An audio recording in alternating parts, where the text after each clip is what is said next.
So. Oh. Guckt euch das mal an. Gut aus.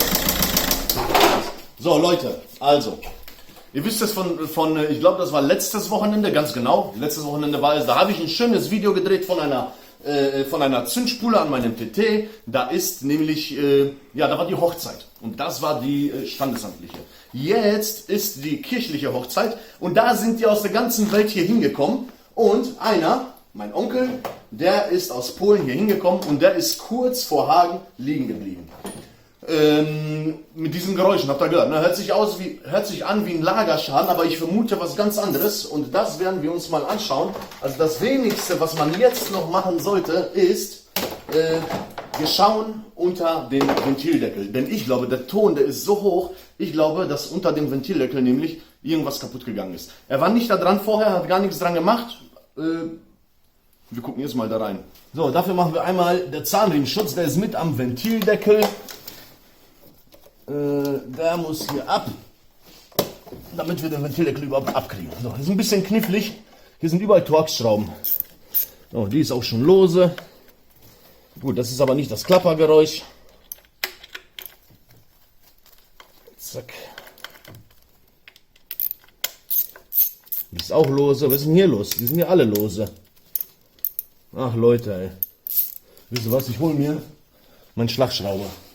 So, und dann lösen wir das nämlich mit dem Schlagschrauber, geht schneller.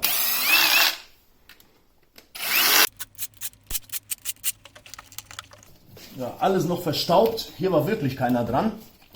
Hier ist überall Staub, kein Tropfen Öl, aber mir ist aufgefallen, der Ventildeckel, der ist wirklich lose. Also die Schrauben sind lose, was das wohl bedeuten mag.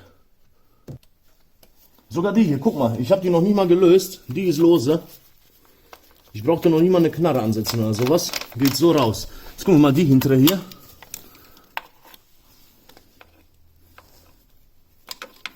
Warte mal. So. Mein Kameramann übrigens ist ja, ein Sohn vom Onkel und der filmt das hier gerade. Aber alle bleiben anonym, Leute. Alle bleiben anonym.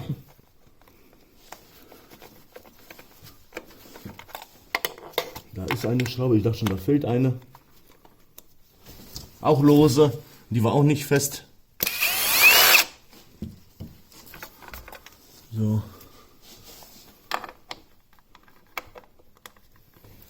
Guck mal, die ist auch lose. Auch witzig, oder? Gibt's ja gar nicht. Das Einzige, was er vor seiner Reise gemacht hat, war ein Ölwechsel. Oh, die ist fest. Das Einzige, was er gemacht hat, war ein Ölwechsel, damit er heile hier hinkommt, beziehungsweise mit frischem Öl. So, das müsste jetzt alles gelöst sein. Dafür, dass die Schrauben lose waren, ist das hier aber alles schön, ganz schön festgebacken. Alles klebt, alles klebt.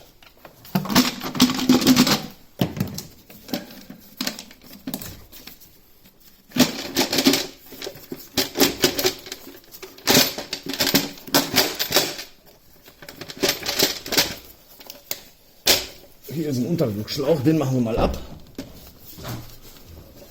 Ja.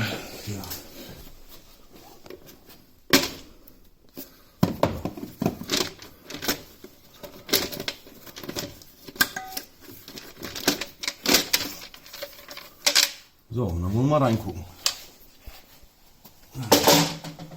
Alles klar, was haben wir denn hier? Also, klappert wie verrückt, aber hier ist nichts zu sehen. Und läuft auch auf 3 Zylindern, so wie sich das anfühlt. Das ist merkwürdig, Leute. Ja, hier ist nichts zu sehen. Okay. Ja, warum klappert der so laut? Ich würde sagen, wir prüfen einmal die Nockenwelle. Also ich gucke mir das jetzt mal an, um zu schauen, was hier eigentlich so laute Geräusche macht. Das muss ich mit der Taschenlampe machen. Habe ich natürlich nicht, nur mein Handy, was ihr da habt. Und deshalb verwende ich die kurz als Taschenlampe und dann melde ich mich gleich wieder. Starten denn jetzt mal, die Zündung ist abgeschaltet.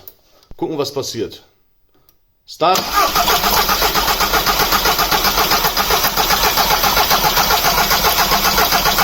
Ich sehe hier kein Ölspritzen. Kein Öl, der läuft trocken. Gut. Okay Leute, also es sind mittlerweile ein paar Tage vergangen. Ich habe sogar total vergessen, dass ich dieses Video angefangen habe zu drehen. Und zwar habe ich das mit meinem Handy gedreht damals, als die Hochzeit war. Ist jetzt mittlerweile schon wieder ein paar Tage rum. Aber folgendermaßen sieht es aus. Onkel ist mit einem Auto von seiner Schwester zurück nach Polen gefahren. Dort hat er sich einen Anhänger gemietet, zurückgekommen und hat seinen Golf abgeholt, weil wir den Fehler ja nicht gefunden haben. Er muss sich irgendwo anders versteckt haben. Ja, jetzt ist er da angekommen, hat wieder eine Woche gedauert und er hat die Ölwanne rausgeholt und mir ein Video zugeschickt. Oh, mehrere Videos. Ich will euch nur eins mal zeigen. Ja, hier hätten wir das gar nicht hingekriegt, wie auch immer. Ich zeige euch mal gerade einen kurzen Ausschnitt von dem, was er mir zugeschickt hat. Inny niż pan ten, żeby pokazać, że to jest różnica? Obojętnie, nawet ten... Ale nie masz tego, So, nicht wundern, die reden Polnisch. tu nie ma. Nie ma So, hier, das ist, Jeszcze raz ten. da ist kein Spiel. Guck mal hier, yo, oh, da ist ein bisschen Spiel. Gut, Leute, wisst ihr was? Unglaublich. Also er ist wirklich aus Polen. Das sind, ich glaube, bis dahin sind es 1300 Kilometer. Er ist 1285 Kilometer weit gekommen und 15 Kilometer vor Hagen hat es leicht angefangen zu klackern und so ungefähr 5 Kilometer vorher war es schon sehr laut, dass er schon fast im Leerlauf auf der Autobahn fahren musste, sehr langsam, weil er schon Angst hatte, dass was auseinanderfällt. Ja, die Sorge war natürlich berechtigt. Ja, jetzt hat er die Ölwanne aufgemacht und fragt mich, was soll ich machen? Kurbelwelle wechseln, weil das ist so kaputt, dass er sagt, die Kurbelwelle muss neu. Ach so, bevor ich weiterrede, ich habe mehrere Videos gekriegt, die spielen wir jetzt hier ein und die guckt ihr euch einmal im Vollformat an. Nicht wundern, ist alles auf Polnisch, wie die so ein bisschen da sich aufregen. Los geht's!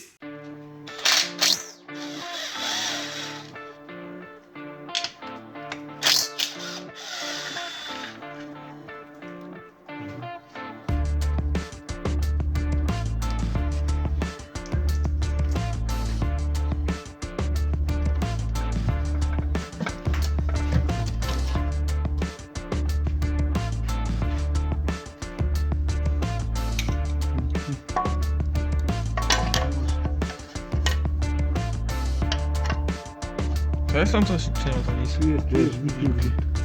Co? Nie, te piłki. Tu są te piłki, widzisz? No. To są te spinówki. Coś się teraz strzeliło coś. Ale tego nie wiele, bo co się dzieje.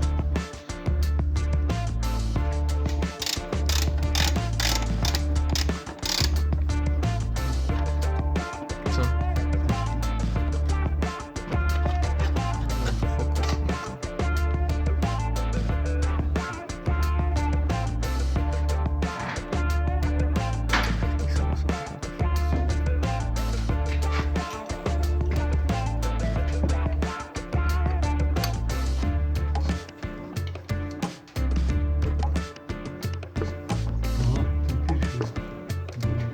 To luźne.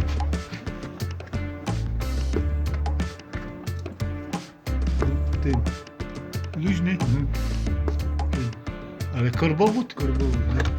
Pierdol, to na panewce? No. Chyba, że jeszcze tam do góry luźny. Na dole. Na dole, no. Kurde, to normalne szczępy, ty.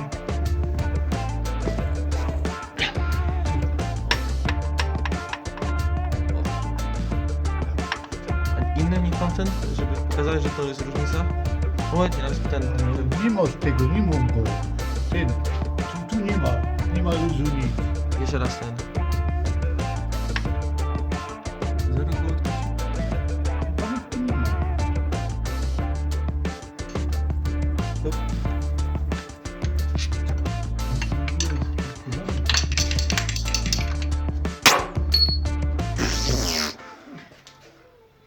Wymelano w pizdu. O. Kurde. So, und das waren ein paar spannende Momente direkt aus der Werkstatt, ja, im nicht Fernosten, im Nahen Osten, ach Quatsch, ne, hier direkt aus Polen, aus der Werkstatt. wie er das alles aufgemacht hat. Er hat mir damals gesagt, ja, mal gucken, vielleicht nehme ich es für dich auf. Ich habe gesagt, hey, schick mir zumindest ein Foto vom Schaden, wenn du findest, was es ist. Ja, wie ihr schon gesagt habt, warum haben wir es hier nicht auseinandergenommen? Weil es war halt Hochzeit. Am nächsten Tag war wirklich der Hochzeitstag und wir haben da um 10 Uhr abends haben wir gerade mal nur den Ventildeckel aufgemacht, um zu gucken. Ja, Leute, und so verlaufen die Tage halt hier, ne? Da will man so sich irgendwie auf irgendwas vorbereiten oder ein bisschen entspannen und ein bisschen feiern, aber es gibt immer reichlich zu tun. Ja, und er fragt mich jetzt natürlich, was soll ich machen? Die Kurbelwelle ausbauen, welche Kurbelwelle kann ich nehmen? Er hat noch einen anderen Motor im Keller, er weiß nicht, ob das der gleiche ist, passt die Kurbelwelle, habe ich ihm einfach gesagt, ja, weißt du was?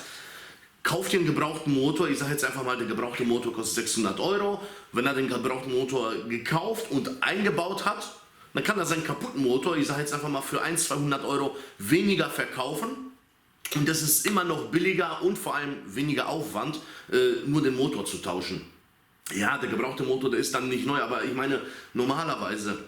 Wann geht so ein TDI kaputt? Oder vor allem, ja gut, die gehen kaputt. Ja, die Motoren gehen kaputt, dies und das, Nockenwellenprobleme. Aber am Pleuellager, Leute, am Pleuel, ich hatte bis jetzt keinen TDI gehabt, der ohne Grund am Pleuel kaputt gegangen ist. Er hat auch noch vorher Öl gewechselt. Da hat er 5W30 reingemacht, ist ein Fahrzeug mit Partikelfilter. Hat ja quasi 1500 Kilometer vorher noch einen Ölwechsel gemacht.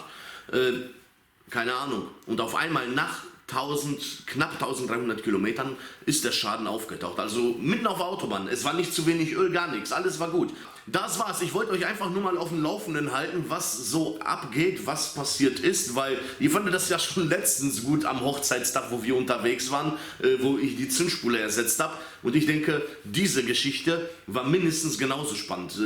Leider alles nachts, sonst hätte ich das auch noch gefilmt, wie wir den abgeschleppt haben, hier hingeschleppt haben, wie ich damit eine Probefahrt gemacht habe, aber das war alles leider nur nachts. Alles klar. Leute, ich schalte ab. Ich würde mich freuen, wenn ihr mir einen Daumen hoch da lasst und wir sehen uns demnächst auf YouTube. In circa 2 Tagen würde ich jetzt sagen, Leute. Bis demnächst. Ciao, euer Schrauber.